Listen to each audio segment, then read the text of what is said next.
நம் வாழ்க்கையில் சிவனார் போதித்ததுதான் ஆணும் பெண்ணும் சமம் என்னும் தத்துவம். சிவம் இல்லையில் சக்தி இல்லை, சக்தி இல்லையில் சிவமில்லை என்னும் போதனையை நமக்கு உணர்த்துகிற வடிவம்தான் அர்த்தநாரீஸ்வரர் திருவடிவம். இதற்கு ஒரு புராண கதை உண்டு. பிரிங்கி மகரிஷி சிவனை மட்டுமே வழிபட்டு வந்தார், பார்வதி தேவியை கூட வழிபடவில்லை. இதனால் கோபம் உண்டான பார்வதி தேவி இறைவனுடன் சேர்ந்து அமர்ந்திருந்தாள்.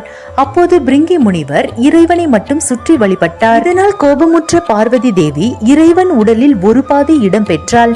அப்போது பிரிங்கி முனிவர் வண்டு உருவம் கொண்டு இறைவனை மட்டும் சுற்றி வழிபட்டார். இதனால் கோபமடைந்த பார்வதி தேவி உடலில் சக்தி இருப்பதால் தானே இதை செய்ய முடிகிறதோ என்று அவரை வலுவிழக்க செய்தார். நடக்க முடியாத கட்டத்தினை அடைந்தார். சிவன் தன் பக்தனின் நிலை கண்டு இறங்கி அவருக்கு மூன்றாவது காலை அருளினார். தன் தவறை உணர்ந்த பிரிங்கி முனிவர் சிவன் மற்றும் பார்வதியிடம் மன்னிப்பு கேட்டு சிவனும் சக்தியும் ஒன்றுதான் என்று உணர்ந்தார்.